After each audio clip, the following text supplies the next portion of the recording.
안녕하십니까. 김어준의 뉴스공장 주말특근 진행을 맡은 양지열 변호사입니다. 김관진 전 국방부 장관이 구속 적부심을 통해 풀려났습니다.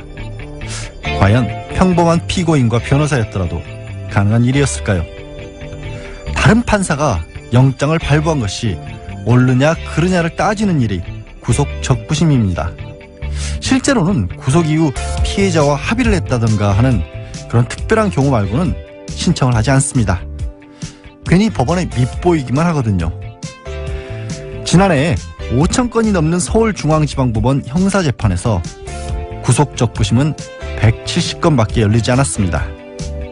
받아들여진 건 고작 33건입니다. 장담컨대 그 중에서도 이번처럼 아무런 특별한 사정 변경이 없었는데도 풀어준 건 유일할 겁니다.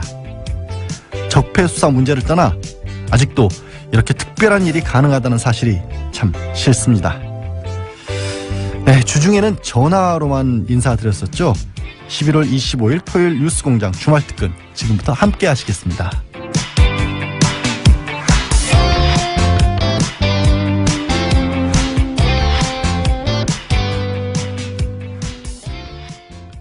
주말특근 이번 주 첫 번째 보내드릴 순서는요. 국민의당 박지원 전 대표의 코너입니다. 11월 23일 목요일 3부에 방송됐었는데요. 다시 들어보시겠습니다. 정치 구단입니다. 네, 이 코너의 제목들이 많이 나오고 있죠. 예, 요즘도 계속 오고 있습니다. 박지원의 무한도전도 있고요. 박지원의 지원사격, 박수무당, 박하스, 한번가 볼 수 없어요. 박지원의 아시면서, 박지원의 한지붕 두 마음 등등등 많은 후보 제목들이 오고 있습니다. 지금까지는 지난주까지 가장 높은 호응을 얻었던 적과의 빡침 이 방송하는 사이에도 계속 보내주십시오. 이 코너의 제목 후보 박지원 전 국민의당 대표 나오셨습니다. 안녕하십니까? 안녕하세요. 네, 뭐 다른 이야기도 많지만 이게 뭐 초미의 관심사였기 때문에 끝장 토론 얘기를 일단 잠깐 하지 않을 수가 없는데, 끝장 토론을 하고 나서 이제 대표님이 어제 평화방송에서 통합 찬성은 9명에 불과하다. 예. 이렇게 말씀하셨더니 최명길 의원, 이제 안철수 대표하고 이제 찬성, 통합파라고 분류되는 분이죠. 이분은 아니다. 연대, 유보, 찬성 합치면 이분들이 20명이 넘는다, 오히려. 그런데 잠깐. 예. 이 공장장께서는 네. 이 방송에 출연시켜 놓고 네. 그냥 안철수 국민의당을 분당시켜 버리려고 하는 그 기도를 잠깐 중단하고 예. 그래도 집권 여당 또 문재인 대통령이 잘하는 것은 박수를 쳐야지만은 예. 잘못하는 것은 야당으로서 지적도 해야 된단 말이에요. 물론이죠. 그러니까 예. 오늘 바로 그것부터 먼저 주세요. 네, 알겠습니다. 네. 그러지 않으면 제가 공장장을 해임합니다. 제가 해도 되죠? 네. 해임은 안 되겠지만 어쨌든 먼저 하고 싶은 말씀 하십시오. 굉장히 하고 싶구나.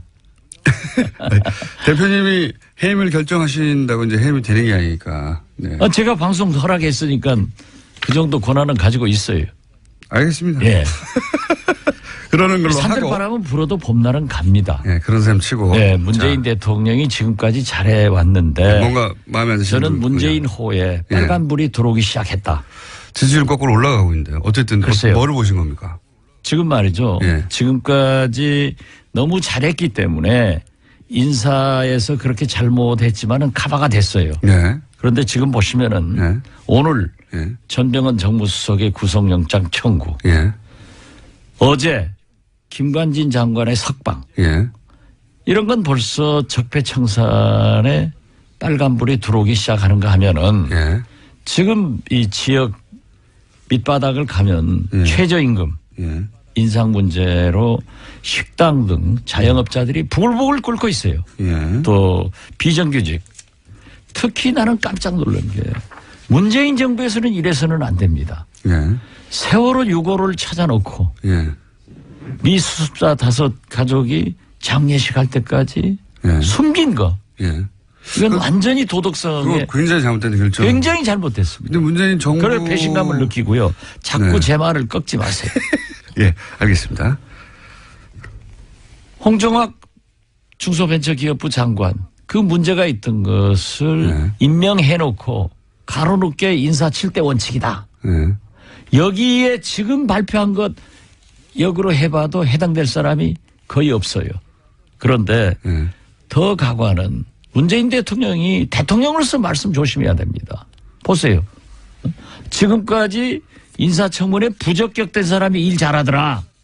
그러면은 어제 인사청문회 보고서 채택된 아무 문제 없이 보고서 채택된 이진성 헌법재판소장은 일 못할 분을 왜 임명을 해야 되죠?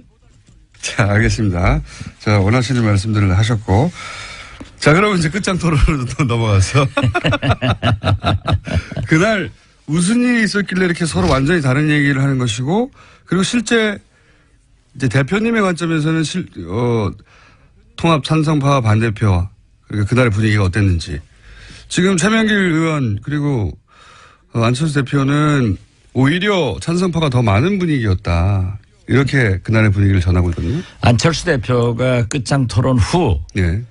김동철 원내대표의 정리가 네. 사실 좀 양측을 예. 만족시키면서 봉합하는 훌륭한 정리를 했어요. 네, 배려하는 차원. 예, 네. 그렇기 때문에 이 안철수 대표보다 한 말씀 하시라고 그러니까 대표가 정리 잘했다라고 하면서 자기 자신도 그랬어요. 원내대표가 정리 예, 잘했다. 자기가 들어보니까 예. 완전히 9분은 통합을 찬성하고 예.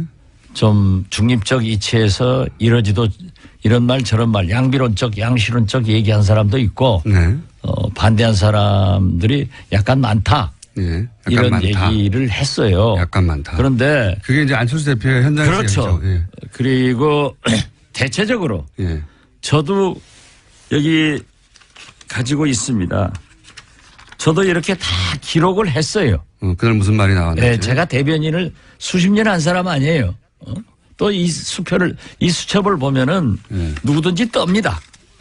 이렇게 하기 때문에 이걸 내가 기록을 했는데. 저 수첩을 딱 열면은 많은 사람들이 떱니까? 그렇죠. 예. 김어준 청수도 떨 게 많아요. 조심하세요. 그런데 대체적으로 전부 반대를 하고 예. 또 대표가 계시고 뭐 사실 이체면 저체면 또 인간 정치 만사에 그런 게 볼 수 있잖아요. 면전에서도 조심하고. 그렇기 때문에 통합은 반대한다. 예. 그렇지만은 연합연대 같은 것은 해볼 수 있지 않느냐.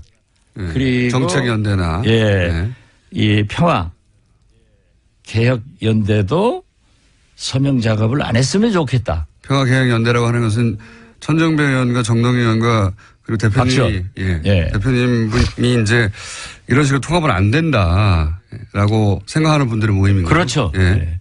그러한 것이 이제 태동은 아직 안 했어요. 예. 서명만 하고 있지. 예. 예. 그렇기 때문에 몇 분 정도가 합류합니까? 만약에 본격적으로 시작하면 상당히 많이 할 것 같아요. 절반이 넘습니다. 그리고 어제 또 안철수 대표가 서명에 불을 질러줬어요.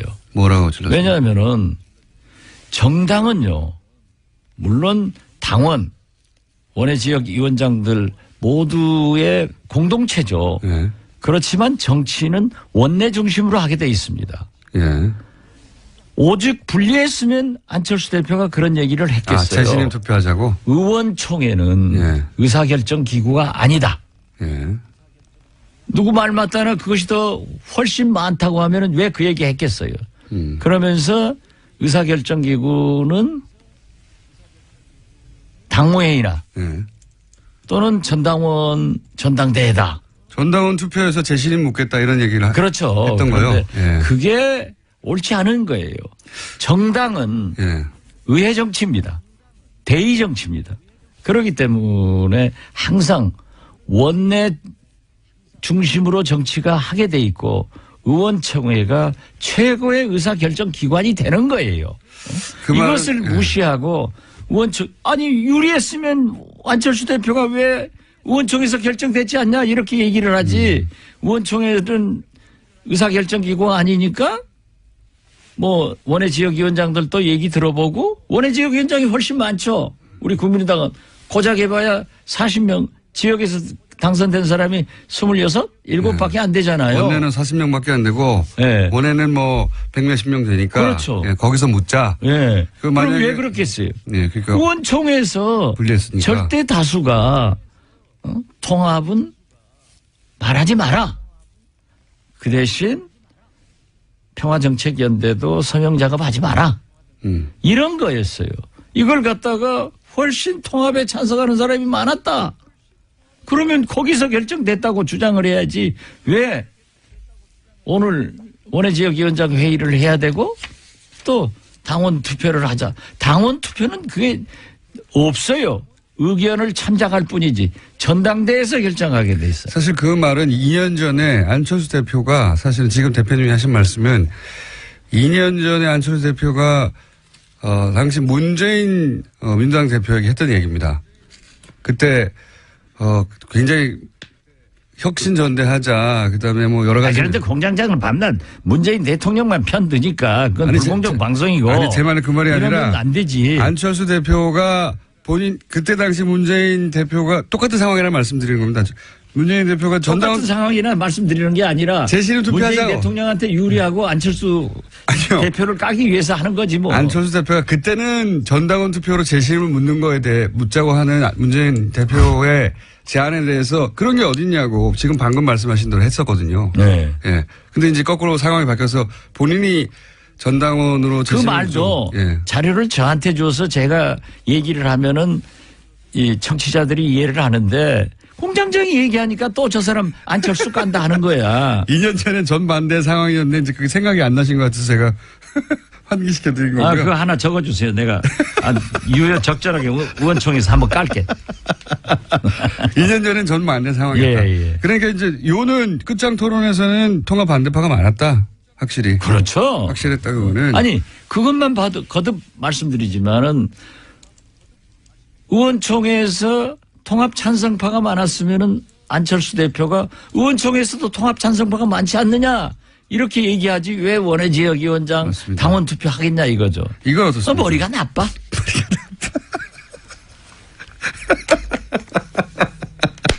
그래서 지난주에 전응하라고 하시더니. 한국당에 이런 얘기가 있더라고요. 난 확인한 건 아니까 실명을 안 쓰는데 어떤 분이 친박을 바퀴벌레라고 했대요. 그러니까 그 해당자의 부인이 예.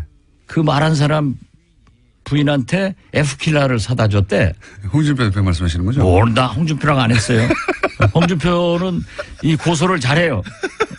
그런데 우리도 이유식 하나 사와야 돼. 이현식이요? 왜요? 예. 젖좀 떨어지게. 지금 통합론을 주장하는 사람들의 논리가 그렇다는 얘기죠. 예. 구상유치 말씀하셨으니까 예. 거기 이어서 야, 그렇죠. 예. 나는 안철수가 아직도 우유 구상유치하다는 냄새가 게 난다. 아니라 예. 젖 비린내가 난다. 예. 어린 아이들. 그래서 이유식 하나 사오려고. 진짜로 안철수 대표 사퇴론도 비등합니까? 이런 보도도 있던데. 몇 사람이 얘기했어요. 그건 몇 사람 정도만. 예. 예. 저도 좀 심하게 얘기했는데 저도 반성합니다. 그런데 안철수 대표는 여기서 후퇴할 생각이 없어 보입니다. 제가 볼 때도 절대 없어요. 그럼 어떻게 그래서 됩니까, 당은? 저는 그때 딱 나오면서 SNS다. 안철수 대표는 계속 통합의 길로 간다. 내 예감이 틀리기를 바란다. 일기예보처럼. 왜 일기예보를 붙였냐면 일기예보는 맞는 게 더 많거든요. 틀리는 게 더 많으니까. 그런데 내 예감이 딱 맞았더라고요. 아무래도 저는 점쟁이해야 될 것 같아요. 아니 근데 그렇게 안철수 대표가 계속 통합의 길로 가면 그러면 국민의당은 이제 앞으로 어떻게 되는 겁니까? 어떤 모양이 그려질 수 있습니까? 그 통합의 길이 옳지 않기 때문에 평화개혁연대에서 서명을 박차를 가하기로 했고 그래서 많은 사람이 또 소명했어요. 국민들에게 기자회견을 해서 밝히고 예. 원외지역위원장들이 오늘 3시에 또 비공개 토론을 하지만은 원외 위원장들이 참여한다는 것을 우리가 말렸거든요. 네. 말렸는데 확대해 나가겠습니다. 그러면 결국은 지금 박지원 대표님과 손정배 의원과 정동영 의원이 주축이 된 거기도 예. 박지원, 천정배, 정동영은 전면에 서지 않을 겁니다. 어쨌든 그리고 우리 내부에서는 상당히 합리적인 분을 대표자로 결정을 합의를 해놨습니다. 그러면 그런 대표, 그러니까 하나의 세력, 한 20여 분 정도의 하나의 세력이 만들어지고 저쪽에서는 통합을 계속 한다고 하면 이 당이 어떻게 됩니까? 이분들은 그러면 또 분당시키려고 분당 그 답변 받아내려고 하는데 궁금하잖아요. 어떻게 되는 겁니까? 우리가 예. 평화개혁연대를 구성해서 서명을 받고 예. 원외 지역위원장들에게도 확대를 시키고 또 박지원, 정동영, 천정배는 대표자가 안 된다고 하는 것은 우리가 나서서 하면 안 좋아요. 권력 투쟁으로 비친단 말이에요. 그건 알겠고요. 그렇기 예. 때문에 정체성과 가치를 지키는 그래서 안철수 대표가 통합의 길로 못 가게. 근데 말씀하셨다시피 포기하지 않을 거라고 보시잖아요. 그럼 포기하지 않으면 어떻게? 수적으로 이쪽이 누르면 이기죠. 그리고 의원들이 반대하면 못하죠. 지도자라고 하는 게 천하의 김대중도 DJ도 의원총회에서 부결하면 안 했어요. 지금 뭐 근데 그럴 생각이 없는 것 같은데 저는. 인사청문회에서 부적격 판정 나도 임명 강행하는 문재인 대통령만큼 배짱이 없어요. 그렇게 해서는 안 돼요. 그러니까 안철수 대표가 또 그 얘기는 아무 소리 안 하잖아. 아니 뭐 그건 충분히 비판하시니까 제가 아니, 자기도 비판해봐야지. 제가 정부가 아니니까 대변할 이유가 없잖아요. 근데 아무튼 몸빠야. 어떤 경우에도 분열을 해서는 안 된다 하는 것이 어제 의원들의 전체적 합의예요. 네. 세 가지가 서로 충돌하는 거죠. 꼭 통합해야 되겠다. 절대 안 된다. 그렇지만 싸우진 말자. 네. 각자. 그렇게 정리를 해야 예. 공정한 진행을 하는 거예요. 예. 오늘 처음으로 하네. 지금까지 국민의당 박지원 전 대표였습니다. 감사합니다. 감사합니다.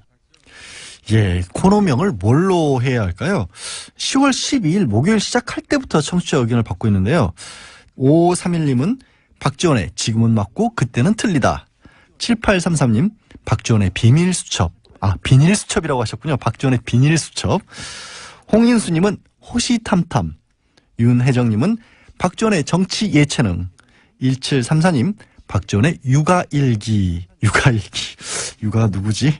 예. 청취자 여러분께서는 어떤 게 마음에 드십니까? 아직 결정되지 않았고요. 샵 0951 50원의 유료 문자 이용하시거나 카카오톡 TBS 친구 맺기 하시면 무료로 의견 보내실 수 있습니다. TBS 게시판, 팟빵 게시판, 페이스북 김호준의 뉴스공장에 의견 주셔도 좋습니다. 여기서 잠깐 아침 교통정보 듣고 갈까요? 심증은 넘치는데 물증이 없었죠. 2012년 대선 직전 국정원 댓글 수사 당시에 청와대와 국정원, 새누리당, 경찰이 긴밀하게 접촉했던 사실이 드디어 밝혀졌습니다. 이 사실을 단독 보도한 한겨레 20일 김한 기자의 11월 22일 수요일 인터뷰 다시 들어보시겠습니다.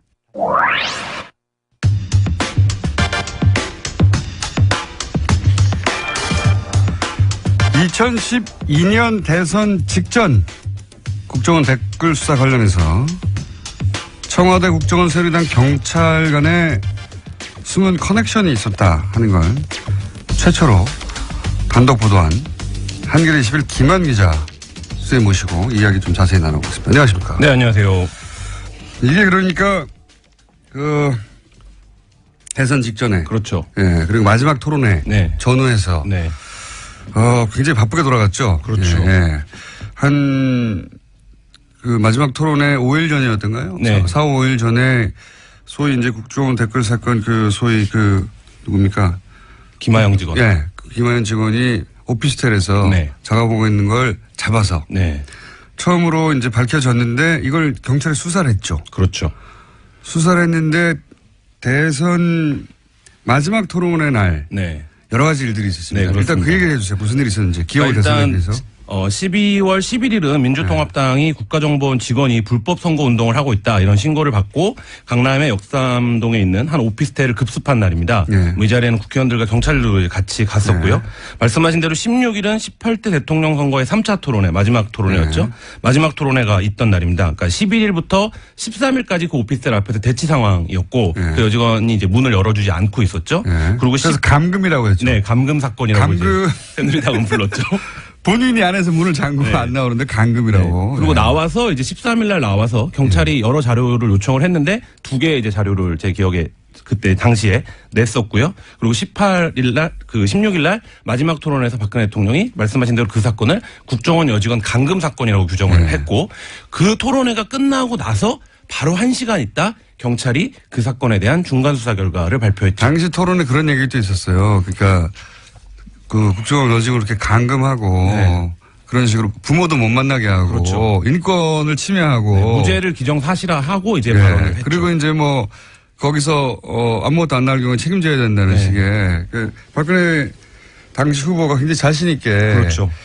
문재인 후보에 대해서 이 사건은 국정원 직원의 인권을 유린하는 사건이라고 네. 몰아갔고 토론회가 끝나자마자 경찰에 발표했죠. 아무것도 네. 없다. 그래서 당시에 굉장히 좀 여러 출입 기자들이 놀랐었는데요. 대선을 앞두고 사건을 접수한 지 한 3, 4일 만에 경찰이 그것에 대한 중간 수사를 혐의가 발견되지 않았다라고 그리고 그러니까요. 토론회가 끝나고 1시간 밤 11시 정도였는데요.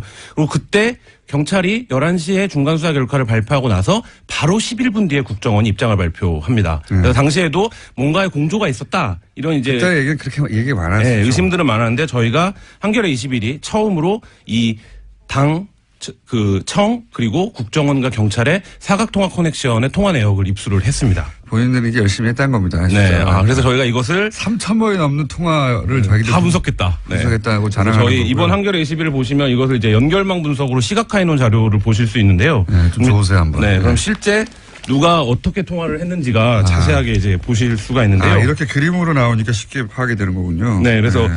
이번 저희 분석에서 처음으로 이때 이명박 정부 청와대가 이 사건에 연루되어 있을 가능성이 드러났는데요. 당시 청와대 하금열 비서실장, 이달곤 정무수석 그리고 이하묵의 청와대 비서실장 선임행정관 등이 국정원, 경찰 등과 집중적으로 통화를 했다는 사실을 처음으로 밝혀냈습니다. 이 관계망에 따른 그림을 보면 다른 사람들은 다 추정, 예를 들어 원세훈 국정원장이 등장한 건 당연한 것 같고, 그죠? 국정원 3차장, 국정원 심리전단장, 국정원 2차장 이런 사람들이 이 그림에 등장하는 건 너무 자연스러운데 국정원 국인정보국장까지도. 근데 여기 권선동 새누리당 국회의원이 여기 등장하네요. 네. 그리고 서울경찰청장 김기용 당시 경찰청장 수사부장 서울경찰 수사과장 수사계장 네. 줄줄이 다 등장하는 것도 다 등장하는 것도 자연스러운데 여기서 또 처음 보는 분은 윤상현 네. 박근혜 당시 전 박근혜 수행단장이었죠. 예, 박근혜 전 대통령 누나라고 부른다고 네. 하는 윤상현 당시 수행단장과 권선동 새누리당 국회의원이 이 그림에 등장하는 그래서 그 통화 내역을 분석을 처음입니다. 해보면 서로 매칭을 해서 통화를 하는 양상을 그러네요. 볼 수가 있는데요. 네. 예를 들어서 하금열 청와대 비서실장이 박원동 국익정보국장과 통화를 하면 국익정보국장이죠. 박원동은 이후에 민병주 심리단장과 집중적으로 통화를 합니다. 그러네요. 그리고 이정현 공보단장은 차문희 2차장과 집중적으로 통화를 하고 그러니까 본인의 카운터 파트너가 따로 있는 따로 거죠. 있는 거죠. 예, 그래서 예. 차문희 2차장은 이정현 공보단장 등과 통화를 한 이후에 이정현 공무단장도 등장하네요. 예. 원세훈 원장이랑 또 집중 통화를 합니다. 그러니까 이 연결망들에서 그러니까 예를 들면 당의 누군가가 국정원의 누군가에게 전화를 하면 이 국정원의 누군가가 뭐 공교롭게도 계속 그 내용을 자기 상관이나 혹은 심리전단에게 이 내용을 그 전파하는 이런 형태의 그림들을 볼 수 있고요. 당시 이제 권영세 의원이 선대위 종합상황실장이었는데 권상황실장은 뭐 그 통화 기록으로만 보면 종횡무진 활약을 하시는데요. 뭐 김용판과도 직접 통화하고 김용판과 통화한 이후에 뭐가 석연치 않았는지 박원동에게 또 전화를 합니다. 김용판은 당시 서울경찰청 청장입니다. 그렇죠. 예, 청장, 예. 경찰청장과 통화를 하고 박원동 이제 국정원 국익정보국장이나 통화를 하는데요. 이 바빴네요. 네. 권상황 실장은 당일, 그러니까 16일 오후에 이미 무죄 판결이 날 것 같은 취지의 발언을 이제 출입기자들에게 했었었는데요. 그걸 어떻게 알았냐 뭐 이런 이 부분들이 그림 그리는 프로그램 뭐예요, 이름? 시각화 프로그램 개피라고 하는데요. 네. 그래서 저희가 이 처음에 입수한 게 이렇게 이름이 있는 문건이 아니라 전화번호만 쫙 있는 이렇게 두꺼운 그렇죠. 저도 그런 거 본 적 있는데 네. 그거 파악이 진짜 어렵거든요, 관계만. 그거를 저희가 약 3주간의 그 데이터 복원, 백원 그리고 이제 작업을 통해서 그다음에 이 완성을 프로그램 했습니다. 집어넣었더니 그림이 나왔다. 네, 그렇죠. 한 3주 걸렸습니다. 네. 시간과 장소 분석도 했는데요. 기지국 분석도 따로 했네요. 네, 기지국 분석도 굉장히 재밌습니다. 지도 위에 그려놓으니까 재밌네, 이거. 네. 아, 장소가 나오는데요. 예. 그 반경 500m면 한 100개 정도 이동통신 기지국이 있는데요. 네. 이 가운데 여의도의 정우빌딩이라는 곳에서 이 사람들이 모두 등장합니다. 거의 대부분의 사람들이. 아. 근데 이 정우빌딩은 새누리당 대선 캠프 당사에서 한 140m 정도 떨어진 곳이에요. 그러니까 예를 들면 이 140m 반경에도 한 그 100여 개 이상의 당연히 이제 통신국이 있을 텐데 유독 다 정우빌딩으로 잡힌다는 거죠. 이거는 그러면 일종의 당시 여러 가지 상상이 일어나시죠. 캠프. 네. 그러니까 이게 이제 드러난 캠프가 아니라 네.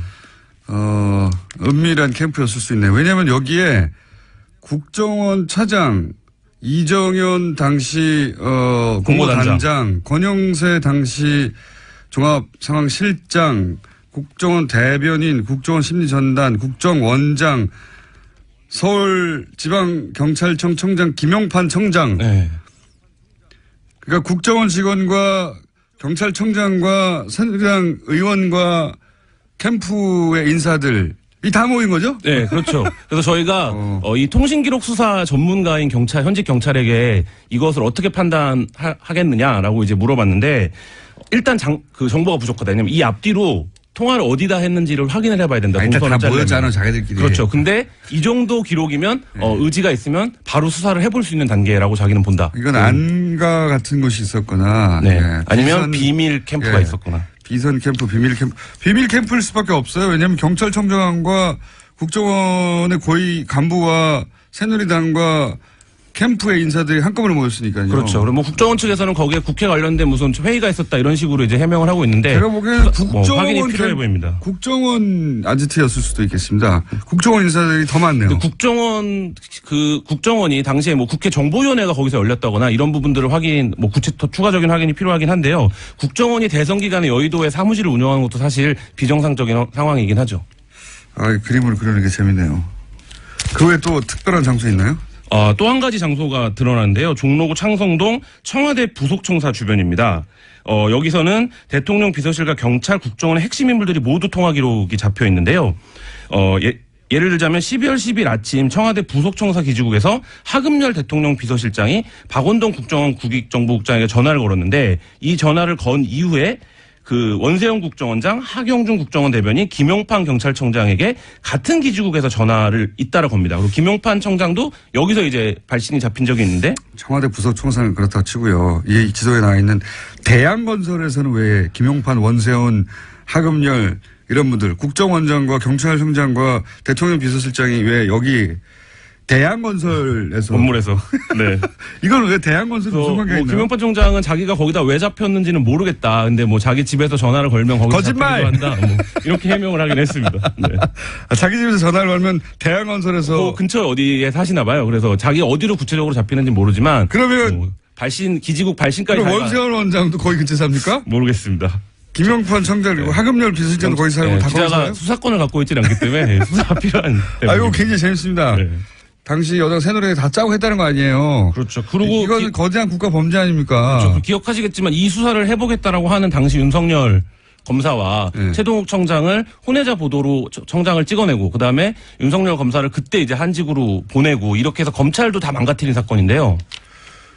그러니까 이건 그냥 넘어가면 안 되는 거 아닙니까? 이 정도 거대한 범죄면 게다가 이거 얼마나 뻔뻔합니까? 지금 국정원이 나중에 밝혀진 걸 보면 이 댓글 사건이 밝혀지면 조직의 존폐가 그렇죠. 최근에 비트레올 보도가 사건이라고 네. 하는 걸 뻔히 알고 있었는데도 불구하고 아무 죄 없는데 상대방한테 씌운 거 아닙니까? 아무 죄 없는데 우리한테 왜 이러냐고. 그렇죠. 그리고 그 당시에 그 중간 발표를 통해서 그 선거 개뻔뻔이네, 개뻔뻔. 네.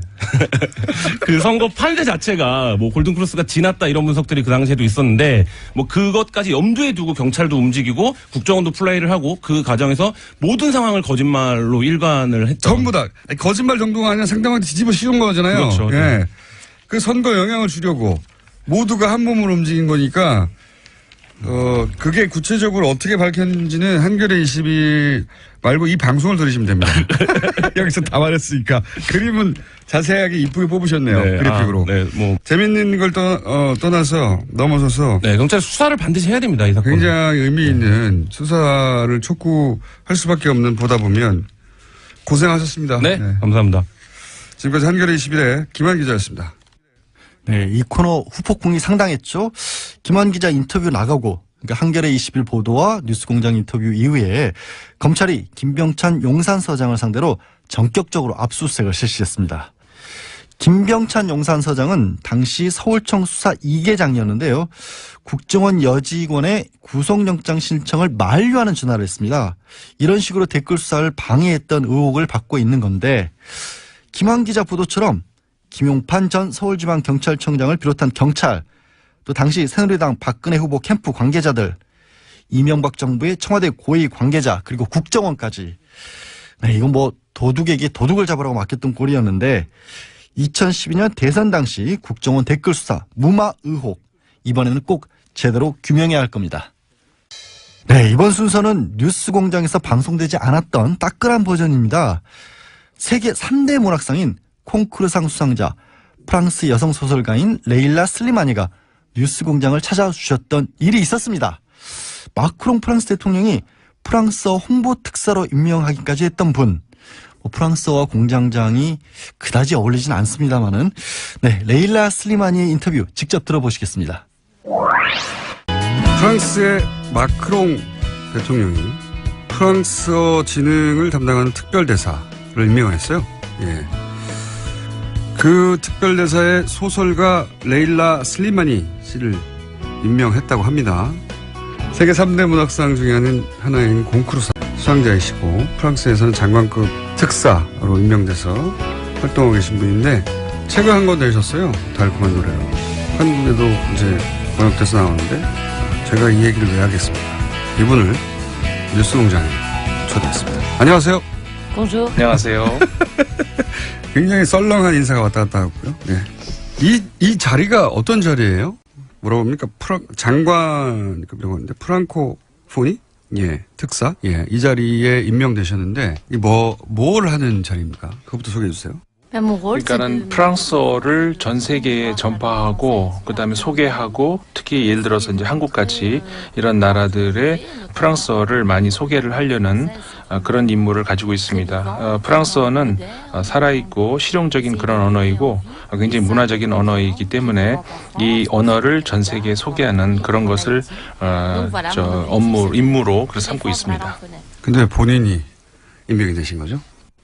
왜냐하면은 첫 번째로 제가 이제 작가고 작가라는 직업이 언어를 가지고 일을 하는 그 직업이기 때문에 그런데 이제 적합하다라고 이제 생각이 될 수 있고 그다음에 두 번째로 얘기하자면은 저는 마로크 출신입니다. 마로크 아프리카 나라인데 거기서 태어났고 그 마로크에서 프랑스어권의 그 학교를 다녔고 그렇기 때문에 그 프랑스어와 그러니까 프랑스 문화와 마로크 문화 다양한 정체성을 이어줄 수 있는 그런 자격이 있기 때문에 그러지 않았을까 생각이 됩니다.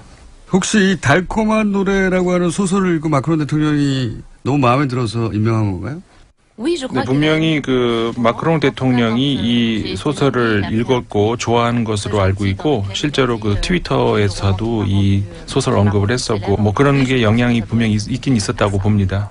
무슨 내용인데 이렇게 상도 받고 대통령도 좋아해가지고 아예 이 역할을 장관급 자리에 임명을 한 겁니까? 이게 소설이 어떤 내용이에요? 한 그 파리에 사는 커플 이야기인데요. 미리암과 폴이라는 사람입니다.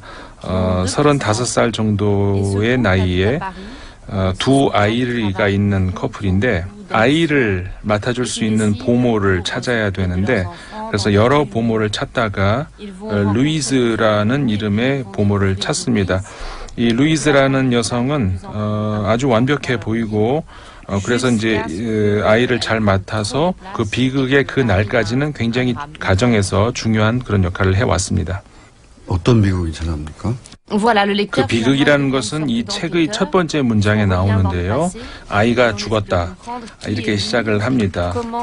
보모가 아이를 죽이게 되죠. 그리고 본인도 자살을 시도를 하는데 일종의 어떤 그 추리소설이라고 할 수가 있는 거죠.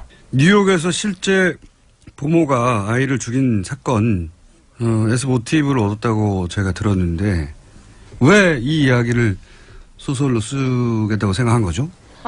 처음에 이 사건을 접하면서 이 보모의 인성 여기에 이제 관심을 많이 가졌는데 그 실제로 뉴욕에서 일어났던 그 사건의 경우에도 보더라도 그 아이를 돌보지만 아이는 보모의 아이가 아니죠. 그리고 자기의 아이가 아닌 아이를 돌보고 있는 보모, 그 다음에 그 아이를 가진 다른 실제 그 아이의 어머니인 여성, 어머니인 그 여성은 부르주아 층에 속한다 할 수 있고 하지만 그 보모는 부르주아 계층이 아니죠. 그런데 그 두 여성이 있는데 여성이 서로 다른 사회적인 계층, 그 아이를 중간에 두고 있는 그 두 여성의 어떤 그런 관계 이런 것들 그런 것들에 어떤 그 많은 관심을 가졌고 거기서 이제 어떤 모티브를 찾았다 이렇게 얘기를 할 수 있을 것 같습니다. 그러니까 사회적 계급이 달라지면 모성의 정체성도 달라진다 이런 얘기인가요? 제가 생각하기에는 모성의 본능이라고 하는 것은 전 믿지 않습니다. 저는 그런 것은 존재하지 않는다고 생각을 하고 모성이라고 하는 본능은 남자들이 만들어낸 남자들의 발명품이다 이렇게 생각을 합니다. 집에서 아이를 봐야 되고 그러니까 집에 여자들은 집에 있어야 되고 여성들은 그 엄마라고 하는 어떤 그 정체성의 아름다운 모습을 항상 이렇게 듣고 강요받고 그렇게 자라는데 실제로 엄마가 되어 보면은 엄마라고 하는 것은 굉장히 힘든 일입니다. 그리고 경우에 따라서는 하고 싶지 않을 때도 많이 있습니다. 물론 아이는 좋아합니다. 우리 아이를 좋아하고 아이가 사랑스럽지만 엄마를 하고 싶지 않을 때도 많이 있습니다. 그렇기 때문에 그러지 못했을 때의 죄의식 이런 것들이 같이 강요가 되고 그래서 어쨌든 여성은 집에 있어야 한다는 그런 그 사회적으로 만들어진 그것이 여성의 그 엄마의 본능이라고 하는 것이고 사회적인 현상이다 이렇게 생각을 합니다. 이해했어요. 혹시 본인이 이 모로코 출신으로서 모로코에서의 여성 인권의 현장과 프랑스에서의 그 인권의 격차를 직접 경험하면서 더 빨리 혹은 깊이 눈 떴다고 할까? 빨리 눈 떴다? 혹은 뭐 그러니까 본인이 가지고 있는 경계인으로서의 삶이나 이런 게 여기에 영향을 미쳤냐 이 소설에 그게 궁금합니다. 그렇죠. 여권 신장이 굉장히 중요한 문제고 그런데 이거는 모든 나라에서 다 마찬가지의 문제라고 생각합니다. 물론 아프가니스탄에서의 여성이 독일의 여성과 같은 지위를 가지고 있다고 할 수가 없고 수단의 여성이 역시 그 스웨덴의 여성들과 같다고 얘기는 할 수 없습니다. 하지만 지금 지구상의 모든 곳에서 다 공통되는 문제라는 것은 분명해 보입니다.